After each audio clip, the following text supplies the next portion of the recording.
Next, on UOMO Magazine, we will visit with a former UOMO graduate whose name is synonymous with horror, Stephen King. What elements are involved in making a horror film really successful? You scared?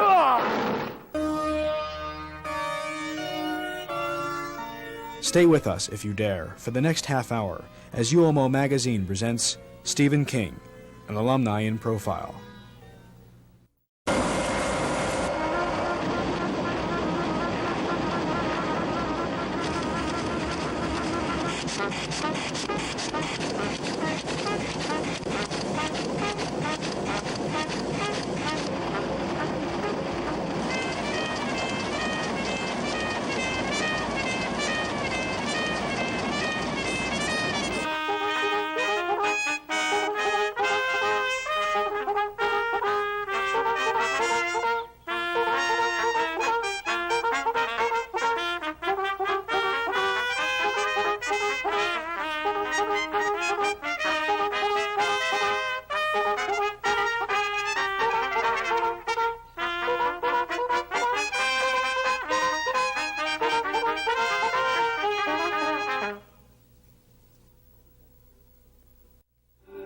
One of the best ways for a university to gain recognition of its excellence is by highlighting the achievements of its distinguished alumni. On October 9, 1981, the General Alumni Association at UOMO awarded the Career Award to Author Stephen King, a graduate from the class of 1970. In less than 10 years, Stephen King has written 10 bestsellers, which include Carrie, The Stand, Salem's Lot, Night Shift, The Dead Zone, The Shining, Firestarter, Cujo, Different Seasons, and Dance Macabre. Book sales have already totaled over 30 million copies, and most of the movie rights have already been sold. King has described his success as a result of having a marketable obsession, an obsession with horror. Very simply, Stephen King writes out his nightmares. We visited the King residence in Bangor, Maine, in order to explore the origin of Stephen King's marketable obsession. Do you ever sleep with the lights on? I always sleep with the light on. I don't sleep with the light on right in the room, you know, that would be Bush League, because I'm not a kid anymore. You know, I don't have an E.T. nightlight. I don't have Winnie the Pooh. My kids have got those, because they're just kids. And I'm a grown-up, so I leave the bathroom light on and just leave the door open a little bit, and if anybody says, why do you do that, Steve? I say, so I won't, like, trip over something when I'm going, you know, to the bathroom in the night, or if I have to get up and check on one of the kids. But the real reason is because it keeps the monsters away. This is the bottom line. Everybody understands that if there is enough light in the room at night, the monsters cannot get in. So, has that sort of been the thing that led you to write the kind of material you write? Yes, in a sort of backwards way, but it works frontwards as well. The more you do it, I think the more sensitized you get to the material. It's not a blunting process. I think a lot of people believe that if you do it enough, you get very blunt. But actually what happens is the more that you do it, it's like sharpening a pencil. I suppose sooner or later the pencil itself just disappears, and that's the end of it. But so you don't feel that you get jaded by your work? You feel that you get the same reaction, even more so intensified the more you do it? Not jaded. I think it's gotten tougher for me sometimes to find new ways to express the emotions that I've dealt with, I won't say for so long. For instance, I'm just a kid still compared to a guy like Graham Greene, who wrote suspense novels for 50 years, or John Creasy, who wrote mystery novels for 50 years. So I don't feel that I'm in it so long that jaded is a factor, but I've been in it long enough now. I've been writing horror tales, I would say, published and unpublished, since I was about 16. So that you have to find a new way to say his face went white, you know, or he felt afraid. Because also, if you don't continue to seek those things, you're not discovering anything new about your chosen field or what you're writing about.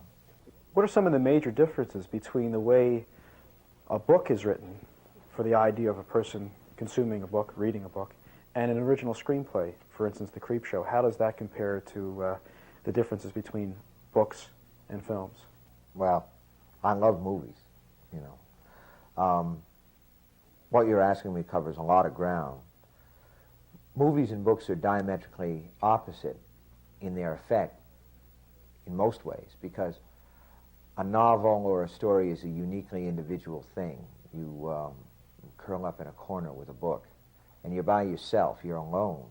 And in a way, that's exactly the situation that a horror writer or a writer of suspense tales likes. You know, you've got you by yourself.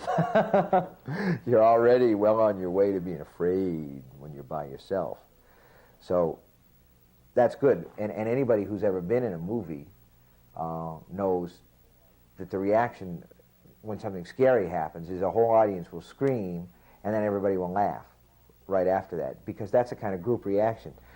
The laugh is a reaction to the fright that you felt. It's also a way of showing the people all around you, I wasn't really scared, you know, that's just for fun. I just screamed because I had a little bellyache there for a second. It's gone by now. The other thing that happens in a movie is the audience will laugh after the scream, which a director thinks is okay and a scriptwriter thinks is okay. But a lot of times they'll laugh where you didn't want them to laugh. And that's a sign of real ineptitude, because people will do anything to draw off that buildup of tension inside them. And the laugh is one way that we get rid of it, and the scream is the other. When you go to a movie, if you go to one of these sixplexes and you're in the lobby of a theater, one of those hive jobs that has a lot of movie screens, you can hear a sound from one of the screens, and if you don't know what's playing, you don't know if they're watching a comedy or a horror picture. You just know that it's one or the other, because those are the only two kinds of movies where people actually vocalize in the movies, other than the usual nerds that will sit around, you know, and talk through the whole movie like they were in their living room. There's a real difference between showing gore and then creating a tension, like Alfred Hitchcock. What elements are involved in making a horror film really successful? If somebody ties a girl down to a table and uses a bucksaw to open her wide up, you know, and guts spew everywhere, you scream because you're revolted, and maybe you go, ugh, like that. Has nothing to do with the quality of the set, you know, or the direction or anything else. Show people guts, they're going to scream. You know, it's one of the great truths of life. Hitchcock's idea in Psycho was if you shove a big enough block of utter horror at the audience, you got them. You don't really have to do anything else after that. The story is that he elected to film Psycho in black and white because he didn't want people to look at all that red blood in the shower stall. He wanted the black blood, you know, removed it, and that's true. What happens with the shower scene is whether or not the knife actually goes into the lady, into Janet Leigh, almost doesn't matter, because we think we see it go into her until we've seen the film 20 or 30 times, and its effect has been vitiated by film series and these film instructors that will run their yarks until you're ready to throw up, you know. After all that, the film doesn't have any impact regardless.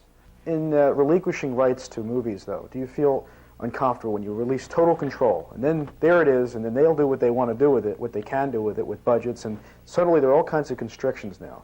How does that feel when you finally see that end result and it's maybe totally different from what you intended it to be? Does a parent feel uncomfortable when he sends his kid off to college? People say to me, how do you feel about this or that? Don't you think that they ruined, that Stanley Kubrick ruined The Shining or whatever? James Cain did an interview with some guy who was moaning about how Hollywood had ruined Cain's work. Postman Always Rings Twice and Double Indemnity and all that. He says, they ruined your books. And Cain looked around, they were all on a shelf, and he said, no, they didn't, they're all right up there.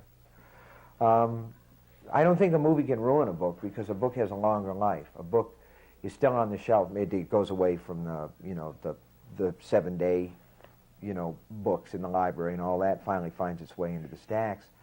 But I personally think that there will still be kids who will be stumbling across Salem's Lot in the stacks 100 years from now and taking it home. That is, if there's a human race in 100 years.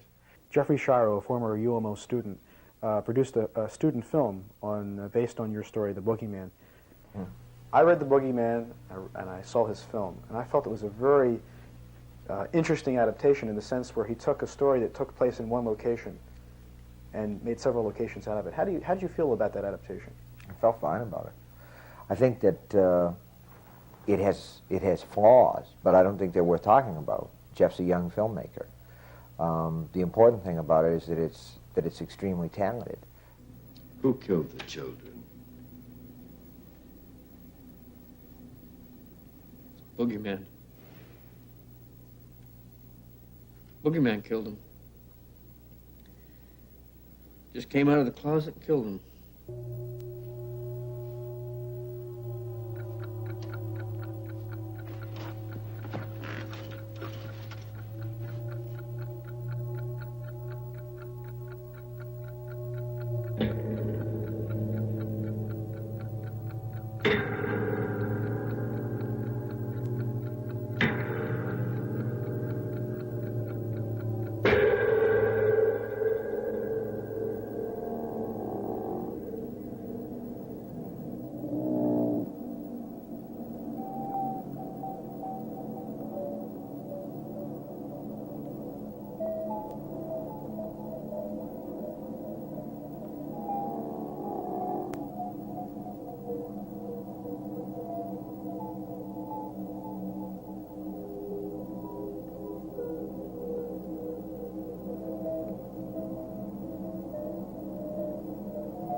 Now, maybe if you think of a thing long enough and you believe in it, maybe it becomes real.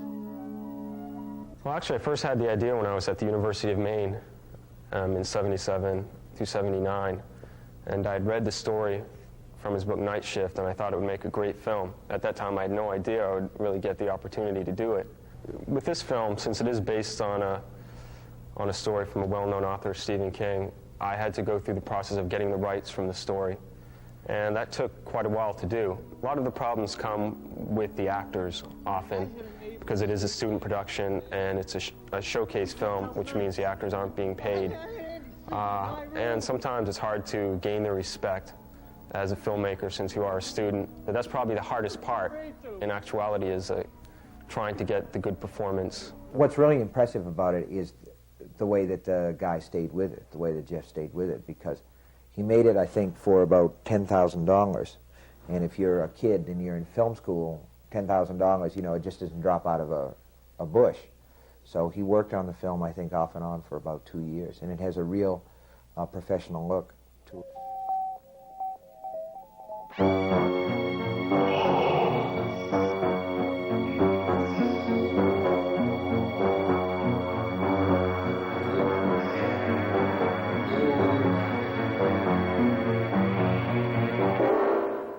Dr. Harper.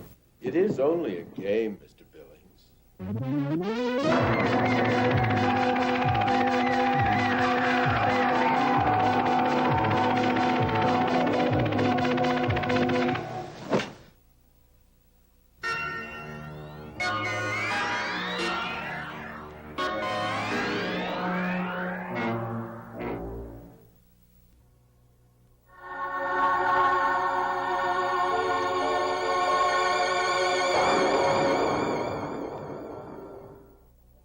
Let's talk about Creepshow a little bit. The fact that that was an original screenplay for a film. It was not a book originally. Is that correct? How is that different, writing for a movie so that the end result was intended for a film? Did you feel more control? I felt liberated. I felt, I felt more control, okay? I was in on the project. In another sense, I felt liberated because when you adapt your novel into a screenplay, and I've done this 3 or 4 times now. I did one for The Shining, I did one for Dead Zone, I did one for Cujo. None of those screenplays are being used, which is a pretty standard, pattern for books versus screenplays, with screenwriters who are doing originals as well as novelists who are turning their books into screenplays, although we labor under a stigma because a lot of Hollywood people don't like novelists. They're afraid that they'll want to see the book as graven in stone. But the whole act of adapting is like sitting on a suitcase that you fill with too many clothes. It's also like being an editor for Reader's Digest condensed books, and I'll never do it again. And I think that instinctively I understood that, and I avoided it with a number of the books that were sold. But with the original, I felt that I could let it come out the way that it wanted to. And even in the case of Creepshow, it's only about 60 or 65% original. The Lonesome Death of Geordie Verrill and The Crate are both adapted from short stories.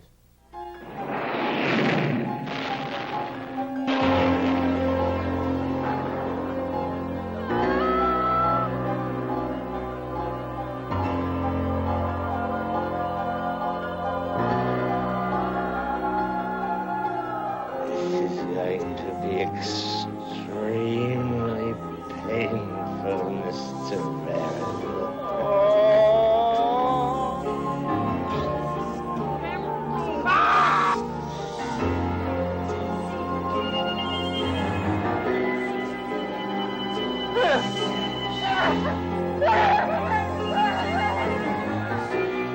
No, this is going to be an entirely new experience.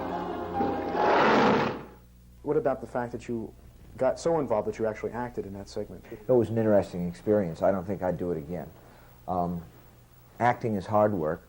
It's demanding. It's a lot of hurry up and wait. You spend, with this one, because there was a lot of makeup, I would sit in a chair and have this makeup put on for 4 hours or 5 hours, and then go on and you'd do it for 15 minutes, then you'd go and sit somewhere while they screwed around with the lights for half an hour, and then you'd do it again, and it's all in bits and pieces. And at the same time, when the time comes to do it, it has to be right, because there's a budget, and they don't want to carry over to the next day. Things pile up, complications begin. So there's a lot of pressure. Do you think you'd like to produce your own film sometime? No. That's a good answer. You still have a continued association with the University of Maine in Orono. You attend various poetry readings, you participate in guest lectures. What kinds of memories come to your mind first when you enter the campus? And how has the University of Maine been a positive influence on your career? Well, I think about my undergraduate time. I was an undergraduate there from 1966 to 1970, and those were very turbulent years. There was a lot of protests that went on. Winthrop Libby was president of the university. He was very understanding. He was probably the best man in that position at that time that could possibly have been. I think about the things that any graduate thinks about, the friends that I had and courses that I had, things that I didn't like about my coursework, things that made me impatient, things that seemed to not just broaden my horizons, but actually to exalt me. You know, there were times when you'd see something and you feel like the world was opening up in an intellectual sense, which is one of the things that college is supposed to be about. Dave, when you think about the University of Maine in Orono and your days with Stephen King, what are some of the things that enter your mind first? The first thing is when Steve came in to want to start writing for the Maine campus, which is the student newspaper. That's probably the first time that I got to know Steve well. Myself and a fellow by the name of Jeff Strout, who now works here also, were editing the Maine campus that year. And Steve came in one day and he said, "I'd like to write a column." And we said, "Okay, Steve." We knew who he was, and we talked with him a couple of times. And we said, "There's two rules, Steve. It's got to be here by noon Tuesday, and it's got to fit this space." And we showed him the space.